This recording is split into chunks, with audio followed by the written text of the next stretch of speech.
Hey everyone, it's me, Andy, And I'm Sean. and this is the Commander's Brew. This week, Mairsil, the pretender of energy.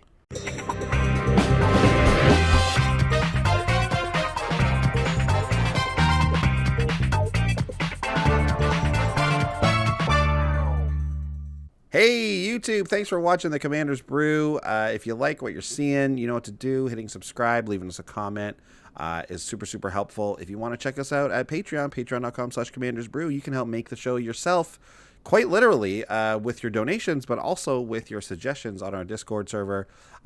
You get access to that when you become a patron. So check us out, patreon.com/commandersbrew, and yeah, let's start brewing. But let's get into today's deck tech. Sean, what are we working with? Okay, here's the genesis of the idea.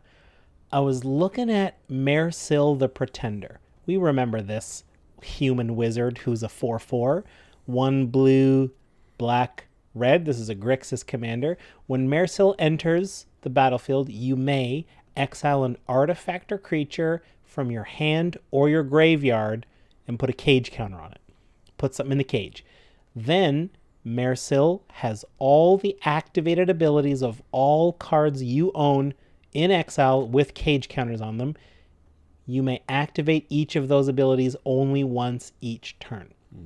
So I was like, I want to find some interesting abilities that maybe Mairsil can play with. And I found some... I was drawn to some energy cards. I may have forgotten to directly put them in the notes, but mainly Etherflux Reservoir. That's the artifact that taps and you spin the wheel. You spend 6 energy, and if you look at the top, I think 4 cards. I should look this up. Whenever you cast a spell, no wait, that's Etherflux. That's Etherflux Reservoir. I meant Marvel. I meant the Etherflux. Etherworks Marvel. That's it. Okay. 4 to cast, and whenever any permanent you control is put into a graveyard, you get an energy. So it just fills itself up over time, and you get to pay 6 and tap it. Look at the top 6 cards, cast 1 for free. And so this just leads me to, like, we want to do big creatures that have big abilities, but we don't have to cast them with Mairsil. We can exile them with cage counters and then just get those abilities for sneaks. So having expensive creatures is great with Etherworks Marvel. And I also want to say, I forget if that is in the notes either. No, I definitely missed it. So let's look up Gonti's Ether Heart. Oh yeah, I know this one.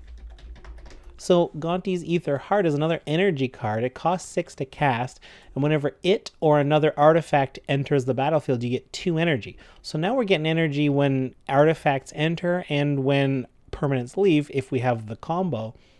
We get to pay 8 energy to exile Gonti's Ether Heart and take a free extra turn.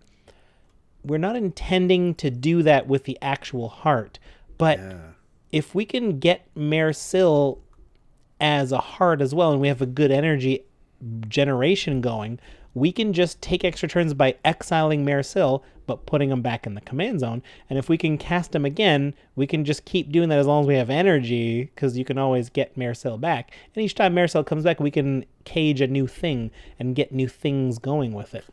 Interesting. Yeah, so that was sort of the hook that got us there. And so there's a little bit of an artifact sub theme. There's definitely an energy theme.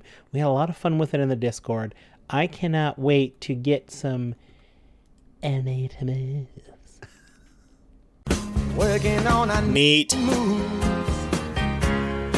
All right, so we're gonna, obviously, part 1 is let's get energy. Andy, do you want to kick us off here? Absolutely. So first one we have to get us some energy is Minister of Inquiries. A single blue for a 1/2 Vidalcan advisor that says when Minister of Inquiries enters the battlefield, you get 2 energy, and then you can tap and pay an energy. Target player puts the top 3 cards of his or her library into his or her graveyard. Pretty simple. So, yeah, and we want cards in our graveyard because Mairsil can grab cards out of the graveyard to put cage counters on. Special thanks to, we had so many Discord people help us out. I'm going to try to name as many as I can as we go, but it's getting so busy in there. I might have to just lump them all in at the end rather than put individual cards for individual people. Yeah, This yeah, it's specific tough. one was Matt Fox. Thank you. I'm going to do my best to keep up. Next, we have Demon of Dark Schemes. This is a big one. 3 black, black, black for the demon. 5/5 flying. When the demon enters the battlefield, all other creatures get -2/-2 until end of turn. And whenever another creature dies, you get an energy. And then also, 2 and a black, pay 4 energy. See, I gotta say this right off the top. My biggest pet peeve with energy cards is this thing of like, pay energy, energy, energy, Yes. energy. Like, the one on Gandhi's Ether Heart is 6 energy, and same with Ether Works Marvel. It's like, just create a thing with a number on it. You know Yeah. what I mean? Or just put a hate brackets it. and put the number 8 after it, or Yeah, the because number 4. I'm sitting there and like it's so small, and sometimes the 8 Yeah. looks like 6, and and if it's ever 7, God forbid. Yeah, like I hate it. Anyways, 2 and a black, pay 4 energy, put target creature card from a graveyard onto the battlefield under your control, tapped. Put for a creature card from a graveyard. Doesn't even have to be your own. Pretty sweet. And remind you, we're filling our own yard. Mairsil can get this ability. This is not a tap ability. Mairsil, however, I must remind you, can only use this ability once per turn. Right. But per turn, if it's like an anytime ability, is pretty frequently. Not bad. And finally, we have Whirler Virtuoso, the 1 blue red. 2/3 Vidalcan Artificer. When it enters the battlefield, you get 3 energy, and you can pay 3 energy to create a 1/1 colorless Thopter artifact creature token with flying. Yeah. Classic. We can, another great use of that energy that we're amassing. I remember this card. It was awesome. Yeah. Yeah, and needless to say, it combos very well with Gonti's Etherheart because you're spending 3, but that artifact enters and you get 2 back. Right. So you're really just spending 1 energy per Thopter. You can go figuratively ham with that. Not literally, but Yes. figuratively ham. But I want more energy. How does that sound? I'm down. We've got the twin birds, Thrumming Bird, 1 in a blue for a 1/1 flyer, and oops, I forgot to make a tab of that, and Guild Pact Informant. It was the one that came out in the Brawl decks. Guild Pact Informant. No, yeah, it was from one of the Eldraine Brawl decks. It's a 2 in a blue 1/1 flying. So they're the same. They're both 1/1 flyers.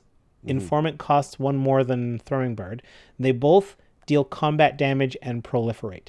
The Informant costs 1 more because it can also hit Planeswalkers and proliferate. Right. Throwing Bird can't hit Planeswalkers. However, I just like the redundancy, right? I just want to. I want to. Will Smitty gave me the idea for Throne of Geth. It's a 2-mana artifact. We like artifacts around here. Tap, sacrifice an artifact. How about one of them Thopters? Proliferate. So that's a pretty decent way to get some more energy going because that is a counter that's on me. So I can proliferate by doing that. And of course, Ether Hub. It's an amazing land. If you've got any sort of proliferation, I like Ether Hub even if I don't have energy. Because Me too. if you get it super early, you get that 1 activation. It gives you an energy when it comes in, and you get to tap and pay an energy it becomes a 5-color land. Otherwise, it taps for colorless. Late in the game, I never need to spend energy on Ether Hub, and I don't mind spending that first energy if I'm a little bit stuck and I'm like, ooh, I want this blue now, and hopefully I'll get a blue soon. Like, it's fine in a pinch. Yeah. But it's really key, like, casting an Ether Hub, getting your energy started so that your Thrumming Bird can start proliferating your energy is a great move. So I want to... That first energy is almost the most important energy. Yeah. If you play bounce lands in your, 3 and obviously up color decks, you should play Ether Hub because it's great. It is a old school dual land or more. It's a command tower for a lot of the game. Yeah. Especially if you bounce it and bring it back down, you get to do it twice. Sometimes you only need, think about the vivid lands. How many times have you played a vivid land and never taken a counter off of it? Lots of times. Lots and lots of times. Now, given the vivid lands do tap for the 1 color that they are, obviously. Right. So there's that. However, Ether Hub is not far off from that, and I think often it's better. Yeah. Or big fan of Ether Hub. what is next? Ooh, more artifact tokens. Right. Got to have more artifacts. We're sacking artifacts. We're making more of them. We're going to get energy when they come into play if we've got the heart out. So Brass's Bounty. Man, I love this card. I'm like, this is a good card. Yeah. 6 in a red for a sorcery. Yes, that's right. 7 mana sorcery. For each land you control, create a colorless treasure artifact token with tap, sacrifice this artifact, add 1 mana of any color to your mana pool. Create treasures. So you get treasures equal to the number of lands you control. I just want to say, if there's anything that adds or like doubles your tokens or anything like that, this card is insane. As it stands, if in any card that in any kind of deck that like wants to cast a spell for free, this is a free spell at the very least, if not generating more mana for you. So it's really great. The only way you lose out is if you ramp with artifacts real early, and like cast it with 4 lands. But like, no one's doing that. Exactly, you're probably not doing that. Next is Whirler Rogue, 2 blue for the 2/2 human rogue artificer. When it enters, you get 2 colorless Thopters. This is showing up in a lot of decks lately. This is a really good card. You get 2 Thopters, and you get the ability of tap 2 untapped artifacts you control. Target creature can't be blocked this turn. Very, very good. Great. And in just like, I mean, the secret tech that this is in here for is that we're piling on a lot of different abilities to Mairsil, so Mairsil can get pretty big. There are times, though, like we've hinted that we've got some larger creatures. Sometimes we're just going to hard cast them, or maybe Aetherworks Marvel them in. So it's nice to be able to be like, hey, you're getting through for combat no matter what. Nice. And finally, this is one of my favorite cards, is Feldon of the Third Path, 1 red, 2/3, legendary human artificer, 2 in a red and tap it. Create a token that's a copy of target creature card in your graveyard, except it's an artifact. In addition to its other types, it gains haste. You sack it at the beginning of the next end step. Great card. Yeah, we're filling our yard a little bit. Like it works on all the synergies. So thanks to Axel from the Discord for suggesting Feldon. Axel now, Rose. Let's get to Mairsil. Let's get to the big show here. Here's what Mairsil's trying to do here. This is some extra value along the way if Mairsil wants to. Like, sometimes you just don't have all the tools you want, but I'm happy to get some extra value for something like Nin the Pain Artist. Blue and a red, legendary wizard, 1/1, Vidalcan wizard of all things, which kind of fits with all the Kaladeshi kind of stuff. So Nin has 1 activated ability, which Mairsil can have. X, blue, red, tap. Nin deals X damage to target creature. That creature's controller draws X cards. 99 times out of 100, you're going to target one of your own creatures that will survive it, or even just nuke a token for like 9 damage to draw 9 cards. So good. Maybe you can kill an opposing creature and give an opponent a few cards from it. Like, if it's like the game-winning move, I'm happy to try that out if I need to. Yeah. But like, I mean, it's a nice option to have, but I don't expect to do it. Yeah, I love it. I love the idea of like nuking a token for so much damage, because all that damage does actually hit even if it's only 1 toughness. So perfect. Yep. Home Doggy from the Discord had offered us Quickling, which is a nice little bonus creature here. It's a little bit to protect Mairsil. 1 in a blue, flash, flying. When it enters the battlefield, sacrifice it unless you return another creature you control to its owner's hand. We want to protect Mairsil, and it doesn't hurt to bounce Mairsil back to our hands, cast him again, put a new artifact creature in a cage. Nice. And then here's a new ad from this came out since I've thought about Mairsil in the past. Chainer Nightmare Adept, 2 black red. This is the one from the most recent commander decks. It's a 3/2 human minion, and the Chainer's activated ability, which you get to do once per turn, is discard a card. You may cast a creature card from your graveyard this turn. Activate this ability only once each turn. Obviously, the creature has to have flash in order for you to do this out of turn, but Mairsil, with this ability, again, we're just putting a bunch of stuff in the graveyard. We're putting stuff in cages. Mairsil wears this ability very effectively. And the thing also gets haste if you... It does. Now that text is only on real chainer. If Mairsil has that, it won't get haste. But yeah, whatever comes in, if it didn't come in from your hand, it gets haste. So if you have real chainer, then that Demon of Dark Schemes, all those creatures, although those come in tapped, so that won't help. I'm assuming that you are looking to cast the real creatures first and then. It depends. Like I've tested, like this deck can play a lot of different ways depending on what things get caged early. Because obviously, Mairsil is gonna like lean on those things the most because that's what you have more access to. Because even if Mairsil leaves, I mean, it's kind of in the design of the commander. Those things with cage counters will always be in cages. Yes. So if new copies, I mean, we're not going to talk about it, but I mean, there's just so many angles of this deck. This deck is complex. Of course, we're running a Spark Double so we can copy Mairsil for another cage. But now, like, we've got 2 Mairsils each that can do the caged abilities. Like, they both see all the caged things. Yeah, it's pretty neat because we weren't able to duplicate legendaries, except for that, what is it, Hall of Mirrors thing, that old like enchantment. There was an old enchantment that let legendaries be non-legendary. But there's an artifact that's like the legendary rule is not in effect. Yeah, I don't even remember what it is, but like it's so much easier now with Helm of the Host and Spark Double. Yeah, totally. Yeah, big fun. More Marisol stuff. More stuff going around here. Attempts is All Seeing. 3 blue, legendary Sphinx, 4/5 flying, pay 2 and a blue, tap it, draw 2 cards and discard a card. Sweet. That's a nice little ability for Marisol to have. Mm-hmm. But also just having Attempts here, whenever Attempts deals damage to an opponent, you can reveal your hand. If cards with at least 6 different converted mana costs were revealed this way, that player loses the game. That's always a nice threat to have. So this is a great answer to your question, like what is, like, are you always casting originally? Like, it depends. Like, I can definitely see a board state where I'm going to cage Attempts early and just start using it as like a draw engine.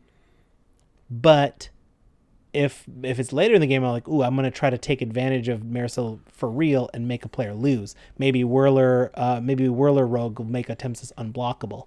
Oh, I see. So I guess because you can cast Mairsil and get it from your hand and have this ability early in the game as opposed to... Yes. How much mana is Mairsil again? Mairsil is 4. Right. So yeah, you can definitely get that a lot earlier than 3 and 3 blue. Yeah. Yeah. Okay, that's cool. We also have Colossus of Akros, 8 mana for the 10/10 artifact creature golem, defender and indestructible. It has monstrosity 10 for 10 mana. That's get another pretty sweet thing from Marisol to have. Yep. And as long as Colossus of Akros is monstrous, it has trample and can attack as though it didn't have defender. So the only text that Mairsil will take is that monstrosity 10 part. It's pretty sweet. And then you just get to put 10 counters on it. Yeah. Yeah. Another Whirler Rogue, right? Whirler Rogue is going to get Mairsil through for free. This one is probably my favorite Marisol text giver. It's Mercurial Chemister. 3 blue-red for the human wizards. The 2/3 has 2 activated abilities. 1 blue, tap, draw 2 cards. Red, tap, discard a card. And the Chemister deals damage to target creature equal to the discarded card's CMC, converted mana costs. This is great because these are just strong abilities. Mercurial Chemister is a really good card. Giving this to your commander and having access to this all the time is really sweet. Yeah. I want to thank Clockwork 12 for the Attempts idea. I want to thank Brandon for Colossus of Akros. And I want to thank Chiefy for Mercurial Chemister. Again, I must remind us, we got a lot of big things in here. So, like, discarding big things, doing a lot of damage, that's pretty good. Yeah, awesome. I like single blue, tap, draw 2 cards. Yeah. Very good. It's pretty good. And like, and so the ability like, to discard too, right? Like that's amazing for Mairsil because absolutely you can get that value from it, kill something, and still toss it in a cage. And so we're proliferating. We've got, so like maybe we get it. Maybe the way it plays out, we get a ton of Thopters out, and we just like are going through the air, and we're ending players that way. Maybe we end up reanimating most things out of graveyards, and we're using our opponent's worst creatures against them. Maybe we've got the ton of energy, and we've made Marisol the heart, and we're comboing off that way.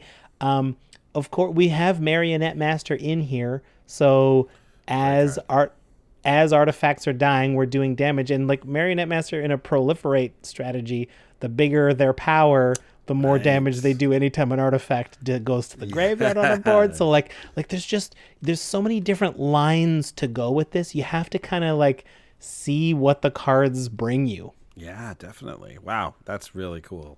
It's cool. This is a tough deck to pilot. Like I need to like figure it out a little more. Seems like there's a lot of decision points. Like your commander can have so many abilities. It's like, which one do I use this turn? Right. Which cage and who do I want on the battlefield? And it's true. There is a real possibility, I will admit, that maybe we're trying to do a little bit too much with it. No, never.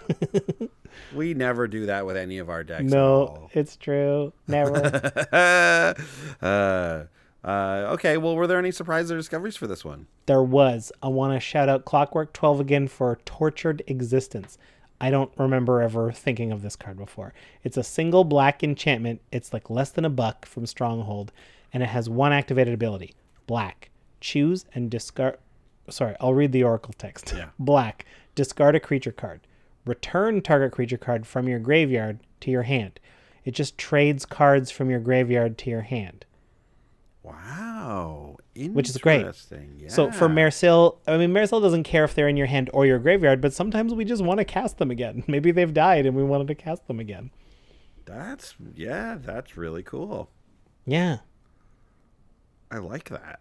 Yeah. Right? Yeah. And like, keep in mind any sort of reanimator strategy. I'm shocked that this card isn't a bit more expensive because any reanimator deck surely wants this.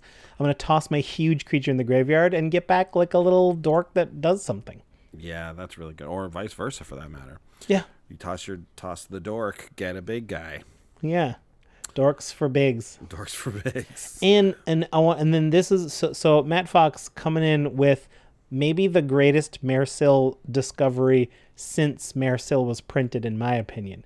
We're looking for what's a card that has a drawback and a powerful activated ability. So when Mairsil cages it, we lose the drawback. Well, we're talking the Cauldron of Eternity. 10 black for a legendary artifact from Throne of Eldraine. The spell costs 2 less to cast for each creature card in your graveyard, so you can get it really cheap, but whenever a creature you control dies, put it on the bottom of its owner's library. So the graveyard creatures that you control stop going to the graveyard, but you get to pay 2 and a black, tap, pay 2 life, return target creature card from your graveyard to the battlefield, activate this ability only anytime you can cast a sorcery. Yeah. Throwing that on Mairsil means they still go back to the graveyard, and we get to do that every turn. Wow, that's really great. Yeah. So the only tough part is like, what abilities do we want to use on Mairsil this time? Yeah, you could go like hardcore Mairsil reanimator with these abilities. Like they're so You could. But I like this ability. I like this idea of having a lot of different ones. Like, I also didn't get a chance to mention Bosch Iron Golem, so like we can fling artifacts away, get them back with Cauldron of Eternity, fling them away again, get them back with Cauldron, fling them away. That's a guy you want. That's a big you want to get, right? You want to get rid of a dork, get a big going there. Yeah. 1877 dorks for bigs. 1877 dorks for bigs. If you got a dork and you need a big, call 1877 dorks for bigs. Is that how the rest of that song goes? I don't know what song that is. 1877 cars for kids. You never heard that ad before? No, I don't know cars for kids. 1877 cars for kids. It's like the worst sounding. It's like someone made it in their basement. I don't know what that's for, but kids should not drive cars. It's like donating your car to a kid? to benefit. They give the money to kids' charities or something. 1877 dorks for bigs. Okay. There you go. Oh man, that's great though. That's just really a couple more shout outs. I couldn't assign specific cards, but this conversation flowed. It went back and forth. I also got to thank Kadrin, Jamon, Mondo, Eric, Max Volume. All of you also put a bunch of ideas in. I think I'm gonna need to just give a big shout out in a block because it's too hard to keep track of who said what card. Yeah. And like some of them, like I don't know about you, Sean, but like I usually go in with like a a shape of a deck that I want. Yes. So like I've already kind of looked up some stuff and like have a bunch of cards and stuff ready to go, sort of. And then the Discord like really does a lot of work. They suggest their types of favorite cards and stuff, and like we take them or don't or whatever. And so it's cool because like everyone really contributes. It's hard to nail them all down. And I've also found that sometimes the deck shifts in ideas as we go. And like, well, I want to shout out the people who helped out for the older idea, but maybe some of their card ideas didn't make it to the new build. So like, True, that happens. Yep.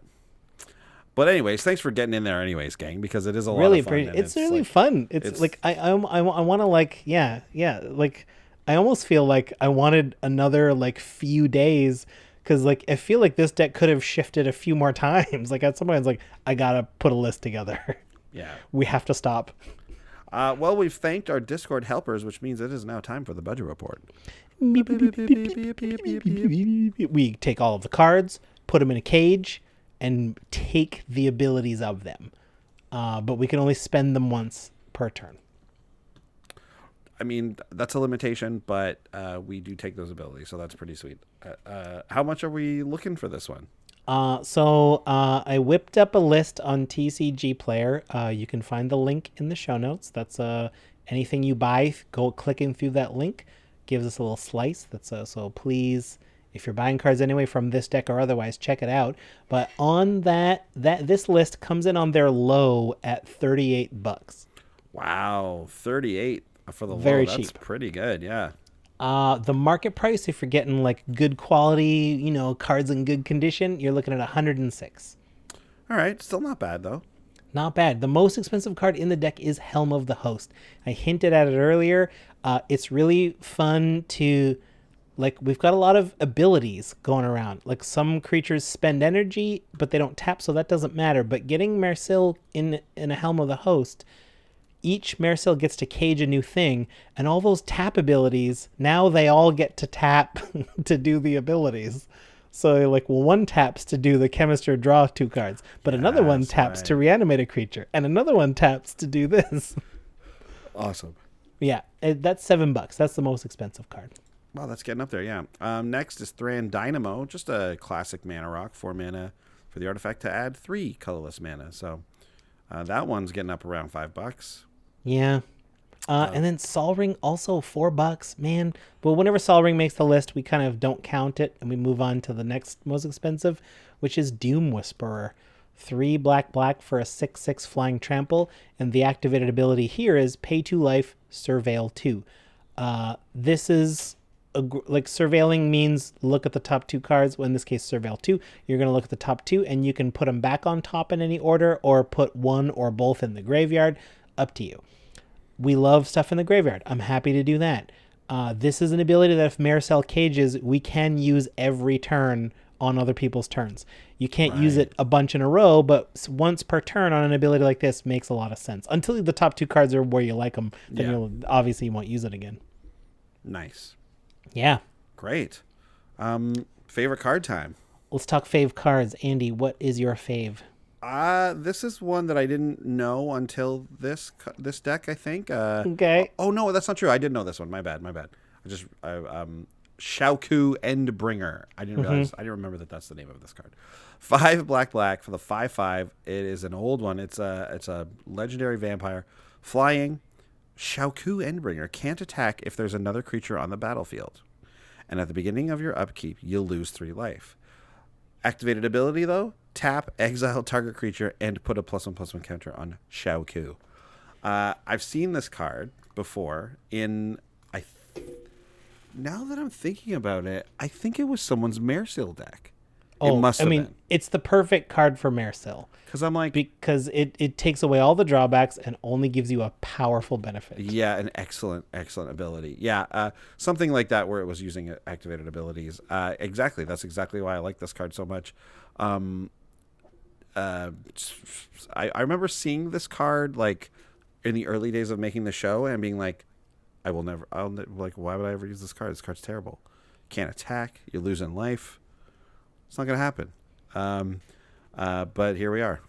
Things change. Things change. My favorite card is Cranial Plating. I do love this card. I must have addressed it before. It's a 2-mana artifact. It's equipment.